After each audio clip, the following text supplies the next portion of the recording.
이 말의 유래는 두 가지 때문입니다. 하나는 날씨가 덥지도 춥지도 않고 딱 알맞기 때문에 그렇고요. 다른 하나는 추수와 수확이 막 끝난 시기이기 때문에 모든 면에서 풍성하고 넉넉하다는 거지요.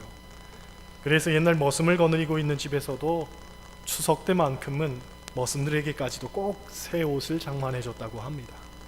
또 구걸하는 거지도 추석 때에는 아무 집 대문이나 두드려도 먹을 것을 수북하게 얻어갔다고 하죠.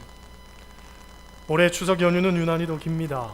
그래서 넉넉한 마음으로 지내면 참 복되고 즐거운 시간을 정말 만끽할 수도 있겠지만, 반면에 명절 중후군에 시달리는 사람들에게는 이 긴 시간이 자칫 엄청난 스트레스로 다가올 수도 있을 겁니다. 어제 신문을 보니까 명절에 피차간에 조심해야 할 말에 대한 그런 기사가 있었습니다. 먼저 며느리가 시어머니로부터 듣기 싫은 말입니다. 3위입니다. 네가 복이 있으려니까 우리 아들 같은 잘난 남자를 만난 거야. 살아보면 그 아들이 그 남편은 아닌 거예요. 그렇죠? 2위입니다.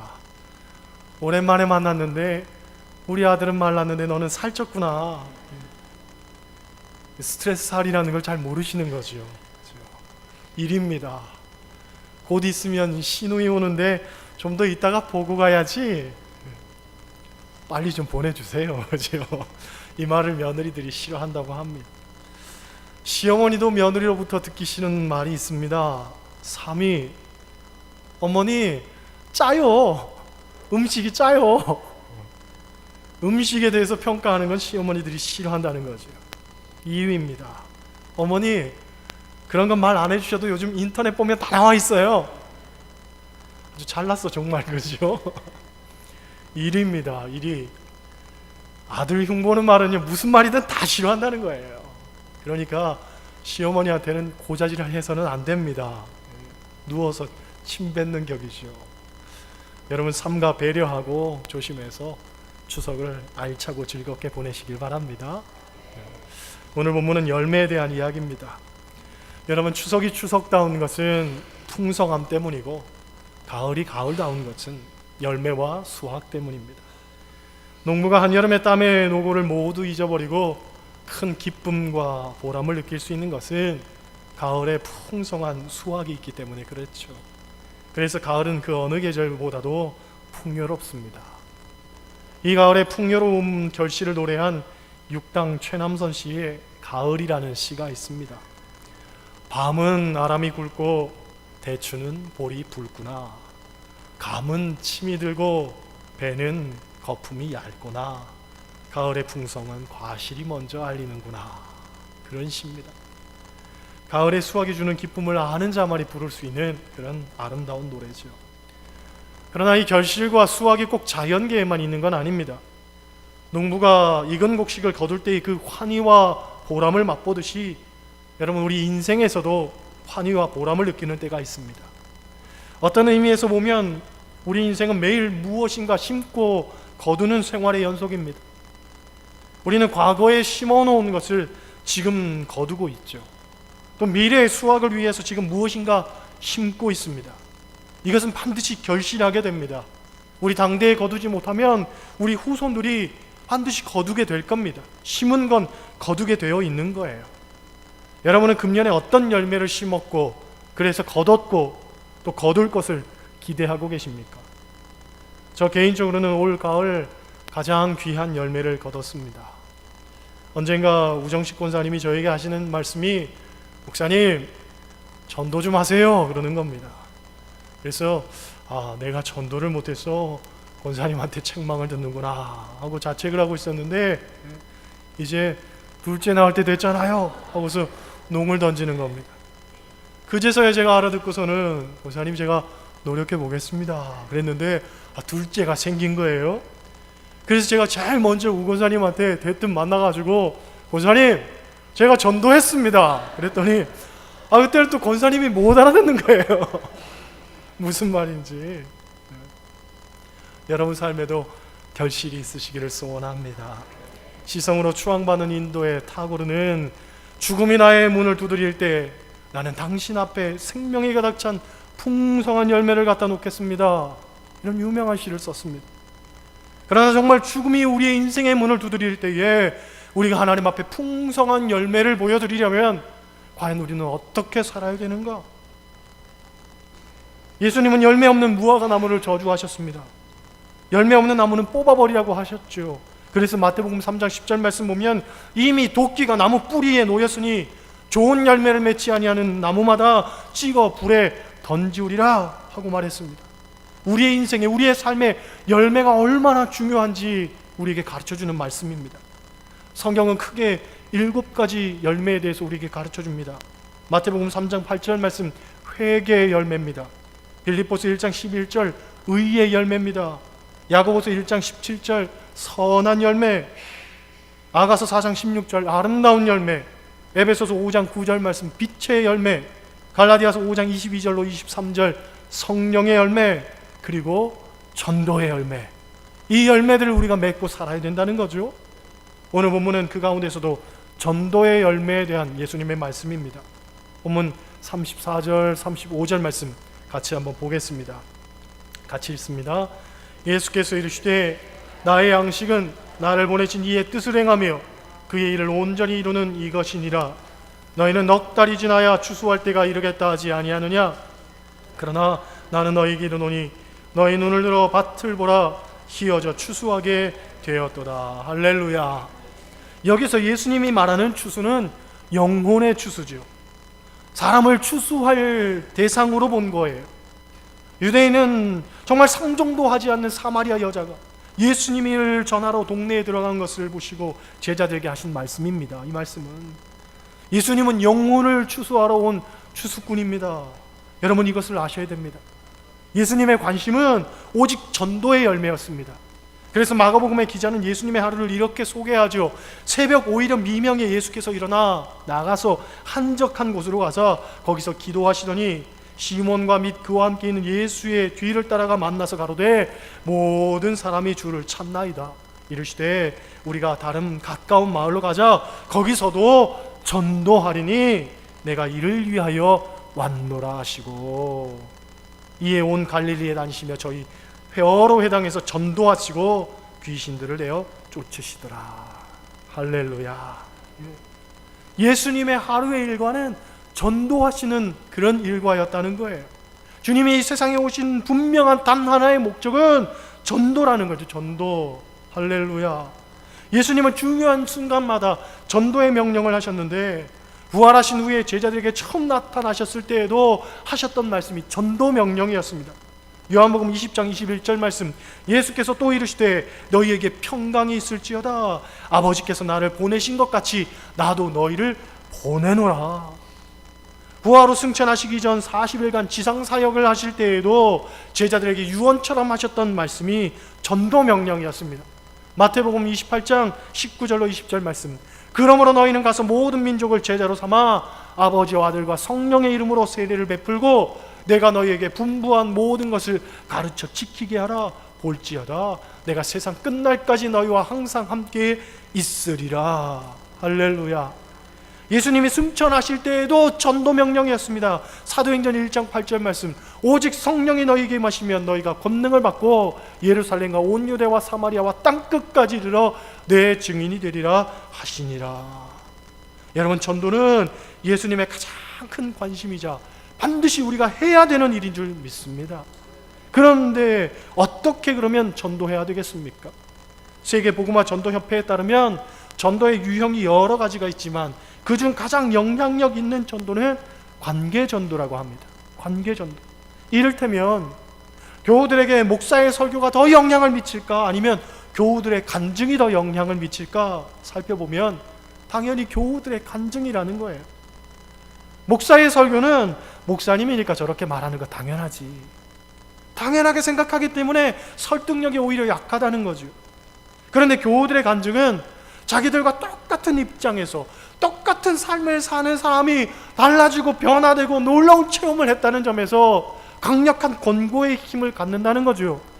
불치의 병을 가진 사람이 예수님을 만나서 병을 고침받고, 술주정뱅이가 예수님을 만나서 그 좋아하던 술을 끊고, 사업을 하다가 쫄딱 망했는데 예수님을 만나서 절망을 극복하고 일어서고, 온갖 불화와 다툼을 일삼던 가정이 예수님을 만나서 사랑의 평화의 보금자리가 된다는 것, 다 우리 삶의 모습이기 때문에 내게도 일어날 수 있다는 그런 확신을 갖게 한다는 거예요.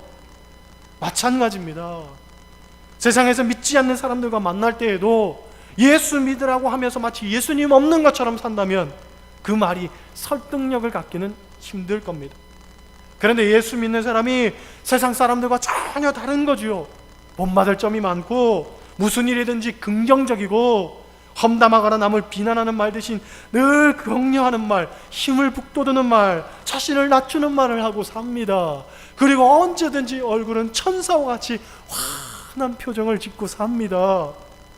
그런 사람을 보면 나도 교회를 좀 가볼까? 이런 마음이 드는 건 아주 자연스러운 수순 아니겠습니까? 그리고 그것이 바로 전도라는 거예요. 오이코스 전도 폭발에서 가르치는 관계 전도를 잘 하는 사람들의 7가지 습관이 있습니다. 첫째, 기도와 말씀에 날마다 집중하는 습관입니다. 여러분, 이웃의 아픔이 나의 아픔이 되고 예수님의 마음이 내 마음이 되고 영혼을 향한 하나님의 그 심장을 내 마음 가운데 이식하는 것, 그것은 기도와 말씀을 통해서만 가능한 거지요. 할렐루야. 전도하다 보면 수많은 일들을 겪고 수많은 상처도 우리가 경험하게 됩니다. 그런데 이것을 극복할 수 있고 이길 수 있는 힘, 기도와 말씀 외에 다른 것은 없습니다. 전도하기 위해서는 기도하고 말씀을 통해서 새 힘을 공급받아야 됩니다. 둘째로, 성령이 주도하시는 단순한 습관입니다. 오늘날 교인들이 사역할 때 이게 가장 큰 장애가 뭐냐면 너무 바쁘다는 거죠. 바쁘다는 거예요. 우리가 주님께 초점을 맞추지 않고 살면 항상 세상 일에 분주하게 되어 있습니다. 바쁩니다. 왜 바쁜지는 나도 모르지만 이상하게 바쁩니다. 로버트 콜만이라는 신학자는 말하기를 예수님이 제자를 선택하는 기준은 단 2가지였다는 거예요. 단순함과 열정. 할렐루야. 배움도 아니고 지식도 아니고 권세도 아니고 권력도 아니고 그의 생김새도 아니고 삶의 자리도 아니고 그냥 단순함과 열정이라는 거예요. 여러분, 삶이 복잡하면 안 됩니다. 영혼 구원에 대한 이 단순한 열망이 우리를 전도자로 세우는 거예요. 셋째로, 성령과 기쁨과 감사가 충만한 습관입니다. 얼굴이 어둡고 우울한 사람 보면서 전도가 된다는 건 이건 말이 안 되는 겁니다. 전도자는 항상 입가에는 찬송이 넘치고 얼굴에는 미소가 끊이지 않아야 됩니다. 그리고 가슴에는 감사함이 마르지 않고 하나님이 주신 은혜로 풍성해야 됩니다. 이것이 얼굴을 통해서, 우리의 표정을 통해서, 우리 인격을 통해서, 삶을 통해서 자연스럽게 나타나지는 거예요. 여러분, 우리 옆 사람을 한번 보세요. 옆에 계신 분을 통해서 전도가 되겠습니까? 안 되겠습니까? 따라 하시겠어요? 잘 될 것 같습니다. 그죠? 잘 될 것 같지요? 여러분들 얼굴 보니까. 할렐루야. 네 번째로, 이웃에게 열린 습관입니다. 전도자는 사람을 좋아해야 된다는 거예요. 어디서 누구를 만나든지 간에 마치 오래전에 만난 사람처럼 포근하고 다정하고 친밀한 사람, 그 사람이 진짜 전도자라는 거예요. 그리고 그리스도인의 인격은 그래야 된다는 거죠. 다섯 번째, 이웃의 장점을 발견하고 칭찬하는 습관입니다. 칭찬은 고래도 춤추게 한다고 하지요. 물론 칭찬하기 위해서는 어떤 긍정적 시각이 필요합니다. 나쁜 것을 끄집어내는 사람이 아니라 좋은 점, 장점을 찾아낼 줄 아는 그런 사람이 돼야 되는 거예요. 그런 면에서 우리 옆 사람에게 칭찬 한번 해보겠습니다. 칭찬 한번 해보세요. 어떻게 칭찬할까요?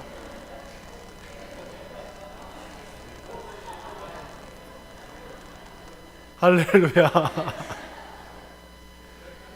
여섯 번째, 이웃의 필요를 도우려는 적극적 습관입니다. 전도자는 다른 사람의 어떤 필요에 민감해야 된다는 거예요. 현재 미국에서 가장 주목받는 전도 방식 중 하나는 절실한 필요 중심 전도입니다. 그 사람의 필요를 헤아릴 줄 알아야 된다는 거예요. 긍휼의 마음을 갖고 작은 것이라도 나누려는 마음가짐이 있어야 그 사람의 필요가 보이는 거예요.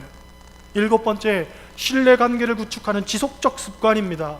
큰 도움을 한 번에 주는 것보다 작은 도움을 지속적으로 주는 것이 상대방에게는 더 큰 감동을 준다는 이야기가 있습니다. 작은 것이라도 끊임없이 지속적으로, 할렐루야, 그렇게 나아가는 것이 귀하다는 거지요. 이 7가지 습관을 구체적으로 제가 언급하는 이유는 이것이 관계 전도에만 국한되는 일은 아니기 때문에 그렇습니다. 크게 보면 모든 인간관계에 필요한 것들입니다. 특히나 이번 추석 명절에 만나는 모든 친지들, 친척들, 친구들, 이웃들, 그들에게 다 공통적으로 적용이 되는 일입니다. 가만히 보면 교회에서 칭찬받는데 집에서는 칭찬받지 못하는 분들이 있습니다. 교회에서는 정말 인격적인데 친척들에게는 그런 망나니도 없습니다. 서로 얼굴 붉히고 살아가는 친척들도 많고 서로 반목하고 갈등하는 집안들도 얼마나 많은지 모르겠습니다. 올해 추석 명절은 서로 이해하고 보듬어주고 화해하고 화평하고 하나 되고 사랑하는 그런 명절이 되시기를 소원합니다. 그래서 다음 주에 왔을 때에는 한 주 동안 정말 잘 살았다, 행복했다 그러면서 오시기를 바랍니다. 한 주 동안 아주 스트레스가 엄청나게 쌓였다, 머리도 엄청 빠졌다 그런 얘기하면서 오지 마시고, 흰머리가 늘었다 그런 생각하지 마시고 행복했다 하는 한 주가 되시기를 소원합니다. 그것은 내가 어떻게 사느냐에 달려 있는 거예요. 다른 사람의 문제가 아닙니다. 친척들의 문제가 아니에요. 나의 문제지. 내가 그리스도인으로서 정체성을 잃어버리지 않고 살면 얼마든지 내 작은 삶의 울타리가 천국이 될 수 있습니다. 내 마음이 그렇지 못하니까 지옥 같은 하루하루를 사는 것 아니겠습니까?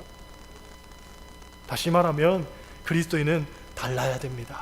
달라야 됩니다. 그리고 그리스도인이라면 그리스도를 닮아야 됩니다. 그리고 반드시 예수님의 소원을 이루어드려야 됩니다.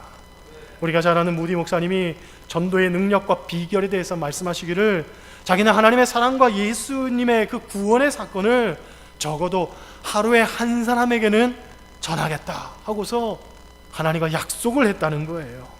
그게 전도의 비결이라는 겁니다. 그 전도는 노력의 문제라는 거예요. 가만히 있는다고 되는 것이 아니라 노력해야 된다는 것이지요. 나가서 말씀도 전해야 되는 것이고, 인격도 변화되어야 되는 것이고, 내가 달라져야 되겠다 결심도 해야 되는 것이고, 친척들과 친지들과 정말 좋은 관계를 맺어야 되겠다 노력해야 된다는 거예요. 노력 없이 어떻게 그 좋은 관계가 맺어질 수 있겠습니까? 그렇잖아요. 어떤 농사 짓는 분이 있었는데 전도의 말씀을 듣고서 은혜를 받았습니다. 나도 전도하고 싶다 이런 생각이 들었습니다. 그런데 평생 농사만 짓고 살던 분이라 워낙 말도 서툴고 무학무식하고 엄두가 안 나는 거예요. 사람들 앞에 서면 오금이 저리고 그냥 다리가 후들후들 떨리고 전도는커녕 말 한마디도 못하겠는 거예요. 아니 그러면 나는 어떻게 전도할 수 있을까 고민을 하다가 좋은 방법이 생각이 났습니다. 이분이 사는 시골에 1년에 2번 정도 야생 거위가 날아오는데 그 거위를 그물로 잡아가지고 다리에다가 성경 구절을 매달아서 날려보냈습니다. 1년에 한 200마리 정도 쪽지를 매달 수가 있었는데 이 거위가 날아가지고 일본도 가고 중국도 가고 저기 멕시코도 가고 아르헨티나도 가고 알래스카도 가고 전 세계 안 가는 데가 없더라는 거예요. 거위 잡은 사람들이 거기에 뭐가 붙어 있으니까 이게 뭔가 하고 펼쳐볼 것 아닙니까? 그렇죠? 그런데 거기에 성경 말씀이 적혀져 있는 거예요. 주 예수를 믿으라. 그리하면 너와 내 집이 구원을 얻으리라. 할렐루야. 물론 어떤 사람들이 누가 이렇게 쓸데없는 걸 매달았나 하고서 집어던져 버리는 사람도 있지만, 어떤 사람은 그 열정에 탐복해서 정말 말씀을 받아들이고 예수님을 믿었다고 하죠. 그렇게 믿고 감동받은 사람들이 이 농부에게 편지를 보내왔는데 그 편지가 정말 산더미처럼 쌓였다고 합니다. 무슨 얘기입니까? 내가 할 수 있는 일이 있다는 거예요. 분명히 있다는 거예요. 내가 찾지 않아서 그런 거예요. 내가 노력하지 않아서 그런 거예요. 내가 열심을 내지 않아서 그런 거예요. 수많은 핑곗거리와 이유만 만들었던 거예요. 하려면 얼마든지 할 수 있습니다. 미국 대통령을 지닌 지미 카터가 Why Not Best라는 책을 썼습니다. 왜 최선을 다하지 않느냐 하는 그런 책이죠. 그 책에서 우리의 마음을 찌르는 간증이 나옵니다. 이분이 침례교 집사였습니다. 침례교에서 교회를 다닐 때에 1년에 한두 차례 전도 집회가 있었는데, 그때 이분이 나는 집사니까 그래도 1년에 14가정 정도 찾아다니면서 전도를 했다고 합니다. 10년 동안 한 140가정 찾아서 전도를 한 거죠. 교회에 자기보다 전도 많이 한 사람도 없을 뿐더러 자기보다 전도를 못하는 사람은 훨씬 많았기 때문에 그 정도 하면서도 그래도 내가 나름 전도하는 삶을 산다라고 생각을 했다는 거예요. 그런데 자기가 1966년 조지아주 주지사로 출마하면서 자기를 알리기 위해서 3개월 동안 장장 30만 명을 찾아가서 자기를 소개하고 표를 구했다고 합니다. 그런데 어느 날 성령의 책망을 듣는 거예요. 카터야, 너는 너를 알리기 위해서는 그렇게 열심인데 나를 알리기 위해서는 왜 그렇게 소극적으로 억지로 하냐? 그 성령님의 책망을 듣고서 너무 부끄러워 견딜 수가 없었던 거예요. 그렇구나. 내가 신앙생활 한다고 하면서도 그냥 내가 생각할 때 할 만큼만 했지 최선을 다하지는 않았구나. 하나님을 사랑할 때는 마음을 다하고 목숨을 다하고 힘을 다하고 뜻을 다해서 사랑해야 되는데, 그런 면에서 정말로 전도에 올인하면서 살아야 되는데 나는 내 최선을 다하지 않았구나. 그래서 그가 쓴 책이 Why Not the Best? 왜 최선을 다하지 않느냐? 최선을 다하라는 거예요. 바울은 데살로니가전서 2장 19절 20절을 통해서 이런 고백을 합니다. 우리의 소망이나 기쁨이나 자랑의 멸관이 무엇이냐? 그의 강림하실 때 우리 주 예수 앞에 너희가 아니냐? 너희가 아니냐? 예수님이 재림하실 때에 우리가 하나님 앞에 꺼내놓을 수 있는 것, 그리고 하나님께서 우리에게 칭찬하시면서 주시는 그 놀라운 면류관, 그것은 바로 사도 바울이 전도했던 교인들이고 그를 통해서 영혼 구원된 수많은 생명들이라는 거예요. 그들이 그의 기쁨이 되고 자랑거리가 되고 하나님이 칭찬하실 만한 상급이 된다는 거죠. 여러분, 벌써 10월입니다. 과실도 곡식도 정말 한아름 풍성할 때입니다. 그런데 여러분, 영적 열매는 얼만큼 거두셨습니까?